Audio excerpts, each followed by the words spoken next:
الناس بتشوفك مسترجلة وانتي مش عارفة ليه. يا خيبتك بجد، وانا بقى هقولك ليه. تبقى البنت من دول فلقة قمر حتة قشطة، ويا حبة عيني ما ارتبطتش ولا مرة في حياتها، ولا في راجل ولا اي عريس بيحاول يقرب منها.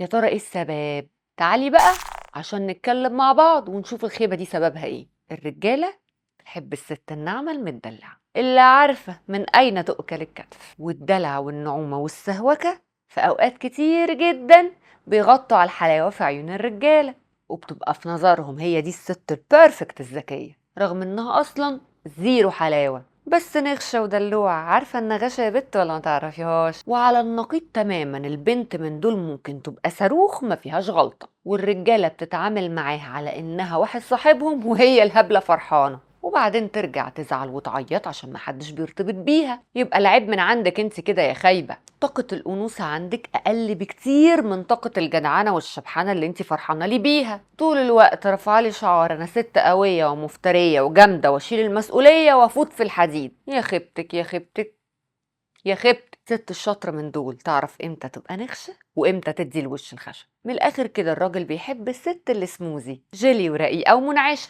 انما القوية الجامدة اللي طول الوقت مستذكرة وبترفع اثقال دي ياخدها معاه خناقه وهو رايح الطلبية. الراجل يحب يحس ان هو شايل مسؤولية الست. يعني من الاخر الراجل عايزك دلوعة وضعيفة وبتخافي من غيره وبتحتاجيله، بس مش طول الوقت راكبة على دماغه ومحتاجة له 24 ساعة. وقت الدلع عايزها هايفة قدامه، وفي نفس الوقت لو حصل مشكلة برضه يلاقيها سدادة قدامه وبيجي ياسمين في ظهره. البنت من دول تنزل يا حبة عيني تشتغل وتلاقيها يوم والتاني واتسحلت في القبض والمرتب، وهدفع كام وهدفع فين، وطول اليوم دماغها مشغولة بالخصومات والاقساط، وبتنسى ان في راجل في البيت لازم تتدلع عليه وتوريله الانثى اللي جواها. وانت طول الوقت في الشغل بتتعاملي مع زمايلك الولاد كأنك واحد صاحبهم، طول الوقت صوت عالي وهزار وانا شبح الشركة. بقى بالذمة مين هيفكر يرتبط بشبح ده؟ هيخاف يقولك بحبك لا تعوريه. جربتي تكوني ست رقيقة وجميلة ودلوعة وما تشيليش أكتر من طاقتك؟ جربتي تتعاملي بصوت هادي وواطي ورقيق؟ ليك الشتوي راح فين يا خايبة؟ وكلكم بقى ولبسكم تاني زي القمر وجسم مرسوم مزة بحقه حقيقي، وتلاقيك كل يوم نطة في البنطلون الجينز والكوتشي والقميص المفتوح وتحته التيشيرت الاوفر سايز. وانت فاكرة نفسك مصطفى قمر ومش عايزة بعد كل ده يشوفوكي مسترجلة ويهربوا منك؟